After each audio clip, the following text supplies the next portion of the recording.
Welcome to the Kentucky History Channel, where we strive to bring you all the Kentucky history content you want and you deserve.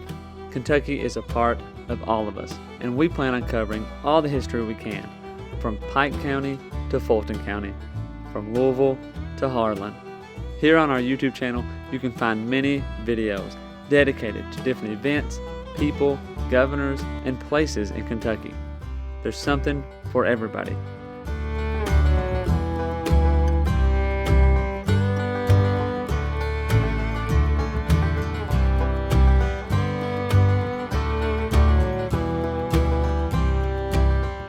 While you're here, if you like the channel, hit the subscribe button and the notification button so you get notified anytime new Kentucky history is available.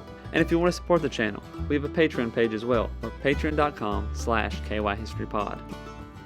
Welcome back to the Kentucky History Podcast. I'm your host, Jameson Cable, and I'm joined again with David Kirkpatrick. How you doing, David? I'm hanging in there. How are you? Doing good, doing good. Are you ready to get this finished? We're close. I don't know if we're going to get done completely or not, but we're going to try to get done with Benjamin Logan today. It's been great stuff. It's been exciting, but all good things have to come to an end. So this might be the last episode, or it might be the next to last episode. We probably shouldn't make any promises. That's right. But we've been talking about Benjamin Logan, and again, a quick overview of what we've kind of went through. For those people who may not know, may just be tuning in, Benjamin Logan came right on the heels of Boone and settled St. Asaph, and which would become Stanford, Kentucky, the second town in Kentucky. He pretty much was a pretty prominent fella. He had plenty of the frontier adventures that we're going to continue to talk about today. And back, might have been the first episode or so that we kind of mentioned this. You can kind of look at Benjamin Logan's life in three sections. The frontiersman part, coming to Kentucky, settling a town, a community. Then you kind of shift over to this Native American Wars, I guess you could say, this time period from kind of making it a safe area, and then after that you would kind of switch it over to the later part of his life, which making Kentucky a state. Right. Which, if you want to kind of look at it this way, or comparing him to other frontiersmen, he was a lot more involved in making Kentucky a state, more than, say, Boone or Harrod or Squire or William Whitley. Some of those other guys we have talked about and are going to talk about. He kind of fits that mold a little bit more, as in he was very much involved in creating a state. But yeah, I mean, that sounds pretty reasonable, right? Oh yeah, Logan always acted with the whole in mind. It's not just something that he's doing for himself or for his posterity and his family, but he's acting for the community, and not everyone does that. So that really defines his character, and it influences the path he takes. So yeah, I think that's a great definition. So let's get into it. Last we kind of left off is we were getting into that separation movement, and when I say separation movement, I'm talking about separating Kentucky from Virginia, and that's kind of the final little bit of his life. Still pretty eventful. Maybe not as many Native American attacks or campaigns. There are still some to come, but they're just not as prominent. Again, Logan was a very prominent military leader in Lincoln County, but he was also a prominent civil leader. Everybody looked up to him. He was pretty much the top dog, to say in the least. Not that there wasn't other important people, but especially in the area. County court was being held at St. Asaph for like 2 years. This whole time, Logan had promised to build a building, and that hadn't really happened yet. But it was actually basically being held in his house. But the court and the prison plan was finally made for an actual structure to be built. The court was pretty much, like I said, held in Logan's house, which is probably not convenient, but I guess if that's what you're doing, it's not. I can't imagine too many court cases going on. Um, Right. but I did find this pretty interesting that tobacco was pretty much used as a currency for Kentucky during this time period. Um, the budget in 1784 was 25,000 pounds of tobacco. Um, I don't really know. I'm not a big tobacco farmer, so I don't have a good comparisons. But yeah, it seems like a lot. Yeah. I don't That's a know. significant amount. Yeah, yeah. Logan's salary as sheriff was 1,200 pounds. So Wow. interesting to say that that was. It's kind of it's not crazy, but it's at this time, our current time, it sounds wild that tobacco or a crop was considered currency, but different time. Yeah, that's one Um, of those Virginia traditions that carries over because Virginia did that for a long time.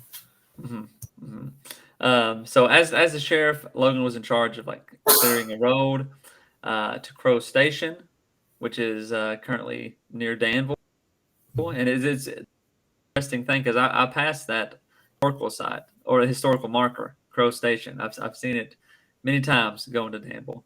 Um, Pretty cool. Yeah, Um, so a court was determined that Hugh McGarry was to be deemed an infamous gambler for making a wager and winning. uh, and a new Virginia law had passed that was hoping to curb the gambling problem. Many crimes were handled at court, but some were even sent back to Richmond, which I just think it's kind of funny that old Hugh McGarry, an infamous gambler, his, yeah, his, his name was tarnished. Um, in 1782, the District of Kentucky was created to handle these crimes. The district included the three counties: Lincoln, Jefferson, and Fayette. So again, Logan's kind of this high society man, but all these court cases are kind of happening, and you know they're being sent back to Richmond, which is a long ways away. right. Um, so in order to kind of, I guess, curb that, they began to um, they create the District of Kentucky, which will last for pretty much up until the state is created. So Yeah, and hats off to people like Logan who served as sheriff. Because you imagine if you have to take a murder suspect all the way back to Richmond, Virginia, and you're sitting around the campfire at night, and if the wolves don't get you, and there's not a Native American attack that kills you, the guy you're with probably will kill you. So yeah, it's a difficult thing. So they were very glad to have the District of Kentucky. yeah, Made a big difference. And Logan, he's got a lot to live for at this point, especially. He's got a lot of land to hold on to and manage. He's got children. He's got four at this point. He's got two boys and two girls, David, William, Jane, and Mary. And, they've moved out of the stockade. They've got a grist mill going. Life is improving. So you're not just living on meat now. You can kind of get more bread and stuff in the diet. There are some other issues facing the community, though. And as you said, Logan being a leader, he's confronted with all that. He supported education. I didn't have a whole lot himself in a formal sense, but he supported it. And in 1780, the Virginia Assembly granted permission for an institution to be started in Kentucky. And the war was going on at that time. They had more pressing matters, so not a lot happened until 1783. And that's when the Transylvania Seminary held its first meeting of trustees. And Logan was one of them. And of course, Transy still around today. And that school was held originally not in Lexington, of course, but in the house of David Rice there in Danville. So, hats off to pretty folks who got cool. that. I mean, Yeah. And with an eye towards the future. I mean, Kentucky's not even a state yet, and they're already yeah. looking at education. So, Mhm. uh, as things begin to calm down, the fear of Native American attacks, though, it never really goes away. And the Chickasaw, the Chickamauga, they're seeking peace with Virginia, but tensions are still kind of high. And so, again, if you need to know who to send, you ask someone with the most experience. And so Logan was asked his opinion on who might negotiate good terms to get a peace deal. Um, Logan thought it might be best if they could make peace as quick as possible. He felt, the tribes really were sorry for what had happened because there are a lot of people calling for revenge. and a continuation of violence. And Logan is trying to end that. So he ends up recommending a man by the name of John Donaldson. And the talks take place. Donaldson comes back. Logan meets with him. And unfortunately, Logan's not really happy with what Donaldson has to say.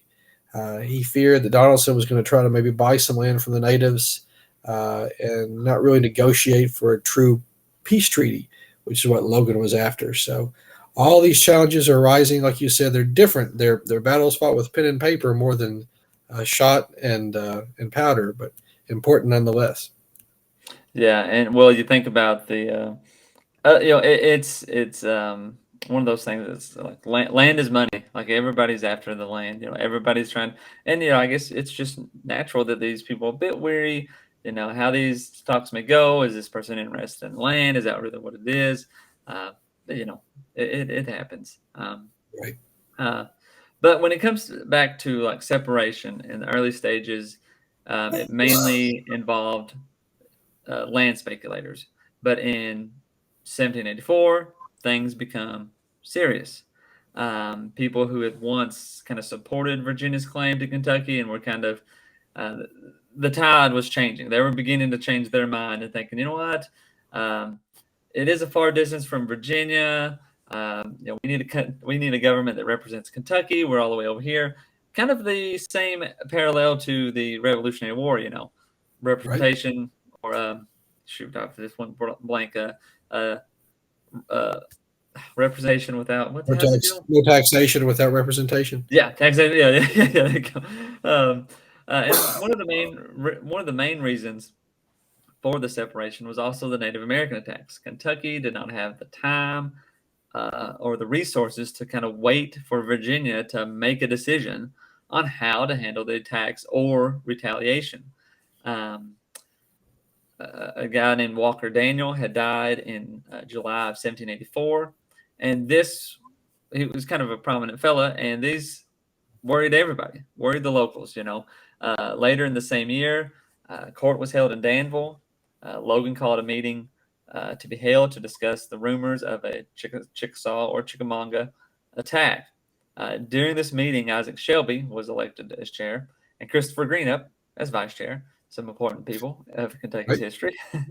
But Logan remained silent, ready to lead an army, but he did not get involved with the details. So basically, taking the back seat, I'm ready to go. Just tell me what or when. After a few days of deliberating, a message was given that the tribes in the South were on friendly terms, therefore ending the plan or the need for any kind of invasion or anything like that. So the meeting at the time that Logan had called was basically useless, but what it began was the separation movement. So as far as the Native American issue, it really didn't involve anything, but this was the meeting that kind of sparked the, hey, we need to separate our ties from Virginia. The leaders of Kentucky realized the leaders of Kentucky realized that they were basically unable to supply the needs for the people of the district while still connected to Virginia. And a meeting was then planned for December of 1784 to start the separation process. That's right. Yeah, I think by that point, it was kind of an amicable break with both sides because Virginia is not only getting all these complaints from Kentucky, but they're having to foot the bill every time the militia is called out. Mm-hmm. And so I think Virginia is kind of moving towards go on, get out of here kind of thing. But they start the process, and delegates are elected and sent. And remember, Kentucky has 3 counties at this time, so you've got Lincoln, Fayette, and Jefferson. And Lincoln is massive. Lincoln covers, like we've talked about in previous videos, basically from the mountains of eastern Kentucky over to the Tennessee River in places. So Lincoln has the most delegates. They've got 19. There are 9 from Fayette, 7 from Jefferson. And the meeting starts on the 27th. Logan gets there a couple days later on the 29th. But, you're a school teacher, so as you know, you can be late as long as you're there at the same time the teacher is. So Logan shows up at the same time Isaac Shelby shows up because he's chairing the meeting. But, they get things started. And the committee makes some resolutions. They make progress. It's a good sign of cooperation. But they didn't feel like they could really act on statehood because no one had actually been sent for that purpose. I mean, that's a pretty big deal. So they decide they're going to meet again in May of 1785 to make an official application for statehood from Virginia. No other states had done this before, so this is kind of new territory. Uh, when they do meet, Lincoln ends up with 12 representatives that time. Fayette and Jefferson both have 8. So Logan's elected as a delegate for the Kentucky Convention as well as for the Virginia Assembly. And during that May meeting, it was voted to go ahead and finally seek separation from Virginia and become a state with the same rights as the original 13. To make sure the public knew what they were planning, they planned another meeting in August so they could publish and post the plan, across the Commonwealth, and keep their constituents informed. This time around, Lincoln has 8 delegates. Lincoln has 10, excuse me. And again, Jefferson and Fayette have 8. And a new county, Nelson, has 6. So we're 3 meetings in at this point, but they are gradually grinding towards statehood. And during this third convention at Danville, the petition was finalized. So the main reason for separation that was listed was, as you said earlier, they were just too far from the capital in order to get anything done or have their voices heard the way they feel like they should be. Yeah, and we will apologize for so many Kentucky conventions ahead of time. Uh, Right. we were at 3 right now, and I think there is a total of 10 eventually. But it is a slow process, and I guess, hey, when you're making a state, it's a slow process, right? That's right. It takes time.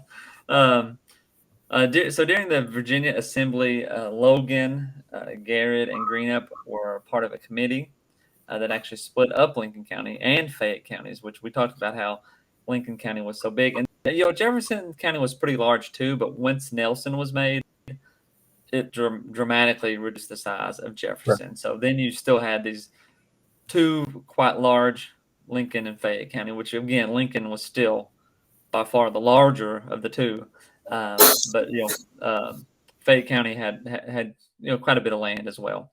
But in this committee, Madison, Mercer, and Bourbon County are all formed, and which are all still counties today, but kind of reduces the size of um, some of the land that Lincoln and others um, are taking up. Which now, honestly, though, Lincoln out of those 3, Lincoln is still pretty large because Mercer is all that's taken out of Lincoln, and Absolutely. and really it just takes off the northern tip of Lincoln, and Lincoln is still pretty much quite big. Um, Another interesting thing that is brought up is a slave bill. Logan felt that an owner should have the right to free his slaves if he wished to do so. Logan owned a few slaves at this time. I can't think. I think he might have owned like 10 at this time, but he'd owned slaves throughout his life from the time Mhm. he came to Kentucky and so forth. Um, Harrodsburg had became incorporated, and Logan was named. Logan was named one of the trustees. So all of this kind of happening in this uh, assembly, the Virginia Assembly. Um, Kentucky must become a member of the Confederation the same time it became a member of the state. All land titles honored by Virginia must be equally valid in Kentucky. So this was kind of some of the things that were brought up, the conditions, I guess, for Kentucky to be separated from Virginia. If these terms were met, then a 4th convention would be held in 1786, and Kentucky Right. would be a state the following year. But things come up, of course. Clark had made peace, or had made a peace treaty with the Shawnee on January 31st of 1786, but attacks continued.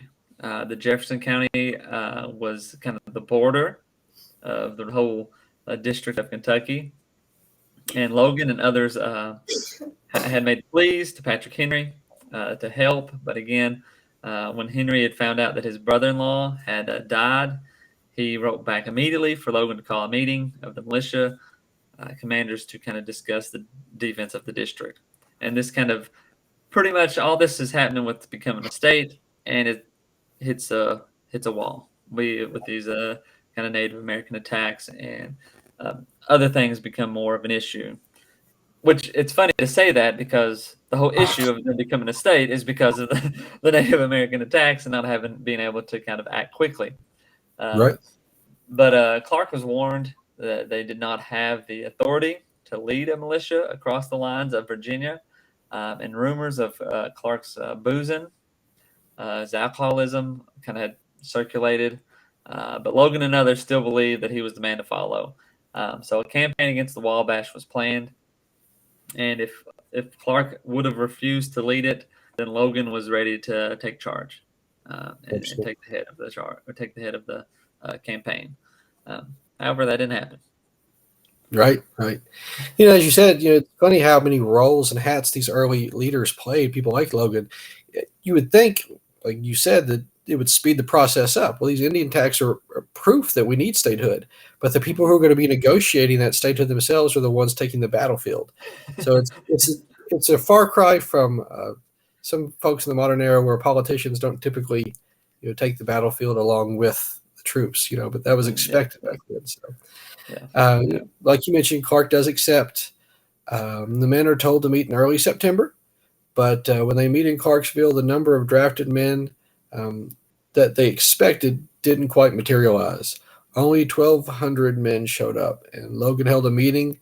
They decided to go ahead and proceed with the campaign anyway, but Clark was to go ahead with the men assembled, and then Logan would wait with county officials to go back to their counties and get deserters and people like that. So Clark wanted Logan to take those men and head to the Shawnee villages and then attack there. So that was the plan with the altered numbers.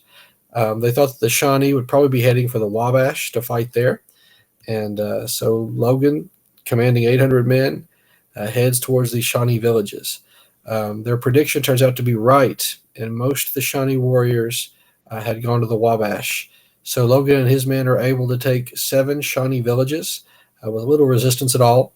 They took some prisoners, and they end up burning around 200 cabins and the resources surrounding it. So the cornfields and the crops, who, as you can imagine, in late September are ready to be harvested. So this is a big blow to the native war effort because without food, you can't project that power down into Kentucky.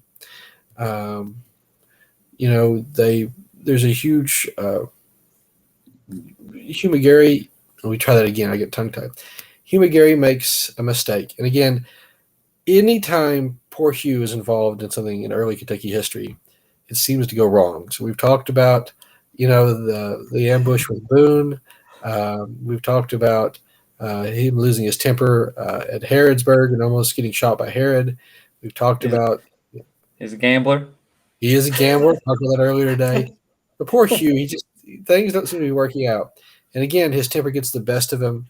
We won't go into all the details. We've talked about it some, but he ends up killing Malantha, a native leader, and the end result there, of course, is it shatters the hope for peace in a lot of ways. But again, they want Hugh court-martialed, but Logan knew it wouldn't really be a fair trial. Everyone was angry, so they hold off, and Hugh escapes his fellow pioneers one more time. So Yeah, and that all the whole Melantha stuff has to do with the Battle of the Blue Licks and so forth and all that. But yeah, like I said, Hugh McGarry, he's not painted too well in history, or at least in the books. yeah, he does a bit better in Indiana. He calms down. He immigrates later out of Kentucky, and it's probably good for him that he did. Maybe it was just while he was in Kentucky. He's just ready to roll. But anyway, after all this had happened, Logan probably making a wise decision not to like court martial him right there, with Yeah, pressure being a bit heated.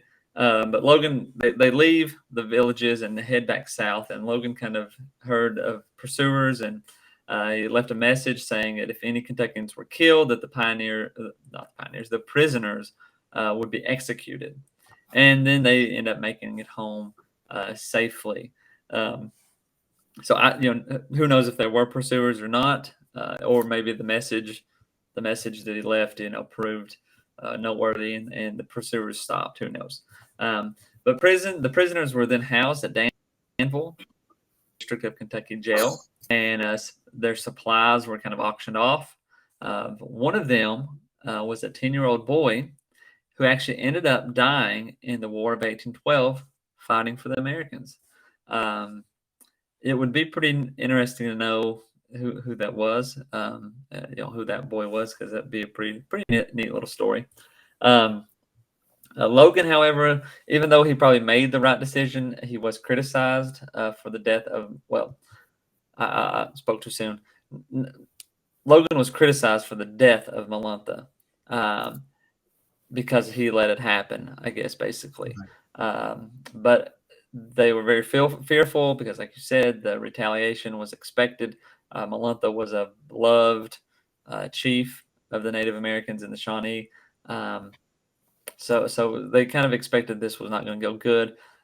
So Logan probably make the right decision as far as not court martialing, uh, but he was in charge. The blame would lie on him as far as not being able to keep McGarry under control. But anyway, Logan headed a quite large prisoner exchange for the captives and proposed that he lead the negotiations for peace with the Shawnee. And in August 1787, a final prisoner exchange took place, and Captain Johnny of the Shawnee and Logan both gave speeches.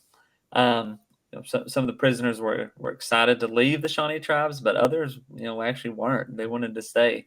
Um, but this was hardly any validated peace treaty. Basically, it was just kind of something. It wasn't never official or anything like that, but it was a nice gesture, I guess, on both parties. Um, Logan said, "I'm not authorized to treat any further with you. I only wish a friendly trade could be carried on between us. I hope what has been said will be agreeable to you, and you and I will set our names there too." Um, that was kind of his closing remarks of their meeting.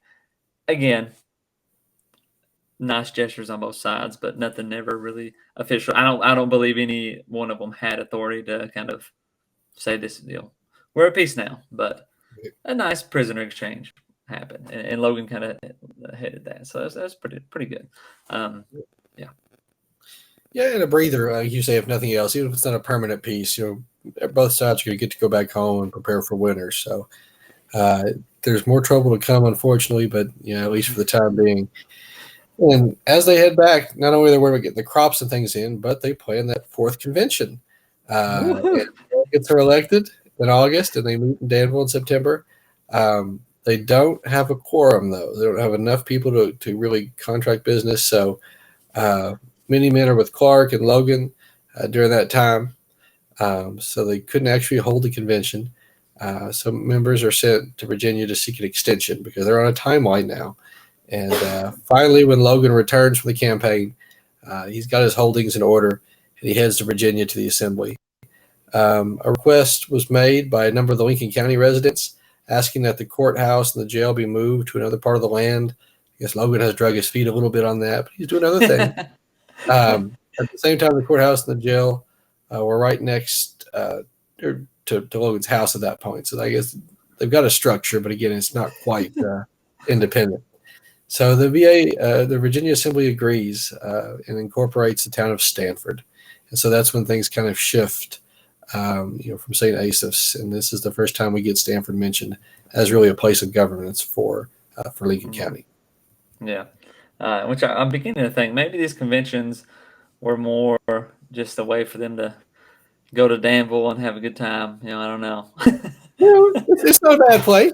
I can see spending time there. um, so in January, the convention was finally able to pass a resolution for separation because enough people had got there. However, the assembly had already granted them the request for the extension, and a new timeline for the District of Kentucky was given. The new dates were January 1789, a new state would be created if consent was passed by July 4th, 1788. But issues with the Cherokee, and I say Cherokee, Chickamauga, and more native attacks occur.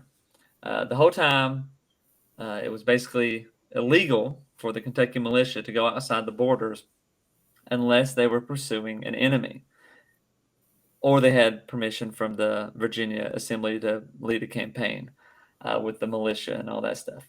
Logan had actually, during this time, Logan had proposed that the funds of William and Mary College be sent to Transylvania. Instead, um, of course, Logan was an original trustee of Transylvania, so still pushing a little education. Right. But all this stuff is happening, and then we get back to the pursuit of statehood. In September 1787, Logan was again a member of the Fifth Kentucky Convention. Yes. And 5 conventions in, 5 meetings in there, finally all in one mind. They've got their ducks in a row, and everybody present at the convention votes in favor of separation. They then planned a convention to draft a constitution because, in order to be independent, they're going to have a constitution. And so a meeting is set for July of 1788. The U.S. Congress was petitioned to admit Kentucky into the Union. John Brown's elected as the first representative of Kentucky in Congress, and everything seems like a done deal at that point. The proposed federal constitution, though, is on the horizon. So we've been operating under the Articles of Confederation up to this point. And if you remember your history class, there's a lot of limitations on the federal government, and there's nothing mentioned about creating states and that sort of thing. And so now, if a new federal government's in the offing, Kentucky's petition is kind of put on hold because you don't know what authority that Congress is going to have. And not a lot of Kentuckians even favored the Constitution, which is hard to imagine today. But at the time, it gave, again, the government a lot more power than they had had up to that point. It gave them control over the militia, and it made it difficult for companies to come to Kentucky. Control over the Mississippi, was in doubt, and it included no Bill of Rights at that point. So we tend to think of those as inseparable, but those hadn't been passed yet. So a sixth convention was expected to draft the Constitution, like we said. But the federal government this time, not Kentucky's fault, the federal government puts the brakes on things while they were waiting for this new government to be put into place. It is kind of crazy to think that while Kentucky is trying to make its own government and become its own state, the federal government is still making its own government to run the nation. So some interesting facts here, and we'll probably wrap up this episode. Sorry, everybody, we might have two in our hands here. From the middle of 1787 to the middle of 1788, there were 14,000 people who moved to Kentucky, which is a lot. The total population would then be 62,000.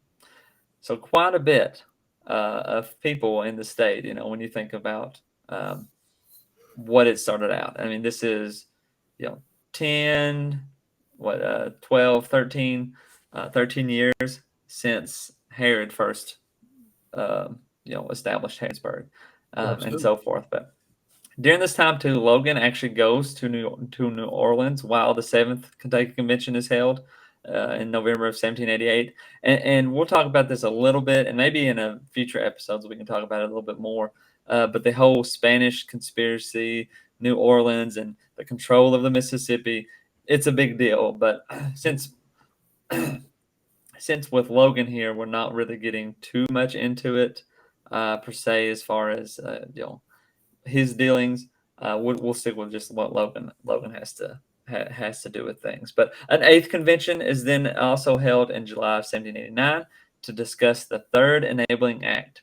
Logan was for it, but the convention did not pass it. And that the Enabling Act would be the procedures or requirements for Kentucky to become a state. Anything else before we wrap up right here? My bias is in place that Kentucky had gone through all of these issues and these conventions from 1784 forward. You would think they would have the distinction of being the first state added to the Union. But, we'll talk about them finishing this process next week. But Vermont breaks off New Hampshire and jumps ahead of us. and makes Kentucky the 15th. So looking at you guys up north, you took our spot, but it's okay. We're over it now. But yeah, it was a long process, and it took a lot of people pushing it forward to make it happen. Sometimes in history, you think things are inevitable because we know they happen, so they're always going to happen. But the reality is, if it hadn't been for leaders like Logan, a lot of what we have today, a lot of what we take for granted about Kentucky just wouldn't be there. Mm-hmm, mm-hmm. Totally agree. But we'll stop here for this episode, and we will pick back up next week, wrapping it up. It's gonna happen. It's gonna be wrapped up. But That's right. thank you guys for listening, and we'll see you next time. Take care. Welcome to the Kentucky History Channel, where we strive to bring you all the Kentucky history content you want and you deserve. Kentucky is a part of all of us, and we plan on covering all the history we can, from Pike County to Fulton County, from Louisville to Harlan. Here on our YouTube channel, you can find many videos dedicated to different events, people, governors, and places in Kentucky. There's something for everybody.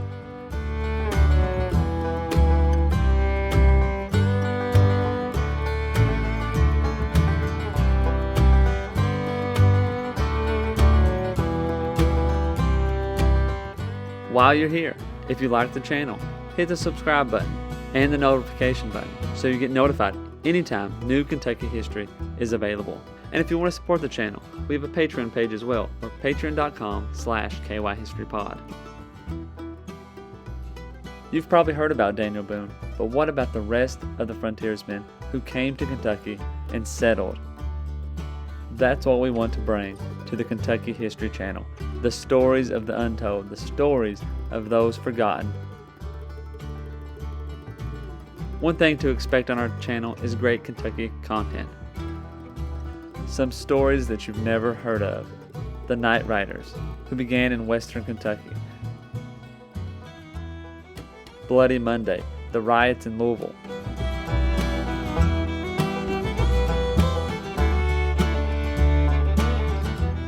The assassination of Governor Goebel, the only governor ever assassinated in the United States. Stories from all over Kentucky, stories that are unforgettable once you've heard them. You can find out who counties in Kentucky are named after and how your county got started. From beginning to end, we plan to document every county in Kentucky, all 120. Reach out to us on all of our social media platforms. Twitter, Facebook, and Instagram, and also leave a comment on one of our YouTube videos. You can also check out our podcast episodes. You can subscribe to our podcast on Apple Podcasts, Spotify, iHeartRadio, and many more.